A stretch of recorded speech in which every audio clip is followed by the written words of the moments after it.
सेवा विवेक ग्रामविकास केंद्र भालिवली वसई विरार इथे महाराष्ट्र राज्याचे वनमंत्री आणि पालघर जिल्ह्याचे पालकमंत्री गणेश नाईक यांनी भेट दिली आहे। यावेळी सेवा विवेक ग्रामविकास केंद्र बांबू हस्तकला विभागाचे सीईओ लुकेश बंड यांनी सेवा विवेक ग्रामविकास केंद्राच्या माध्यमातून केल्या जाणाऱ्या कार्यांची सविस्तर माहिती मंत्री गणेश नाईक यांना दिली।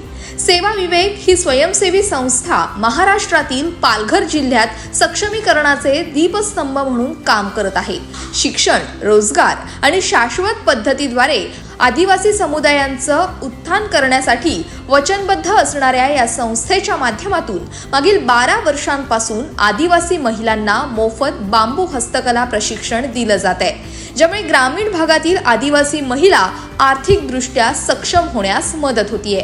या उपक्रमामुळे आदिवासी महिलांच्या आर्थिक सबलीकरणाचा झालेला प्रभाव आणि बांबू हस्तकलेच्या प्रसाराचे यश पाहून मंत्री गणेश नाईक हे देखील यावेळी प्रभावित झाले। राष्ट्रीय स्वयंसेवक संघाच्या नीतिमत्तेने प्रेरित कुपोषण आणि निरक्षरता यासारख्या विषयांशी झुंजणाऱ्या आदिवासींसारख्या समुदायांवर लक्ष केंद्रित करणाऱ्या सेवा विवेकचे निस्वार्थ समर्पण हे त्यांचे ब्रीदवाक्य नक्कीच त्यांच्या या कार्यातून अधोरेखित होत आहे।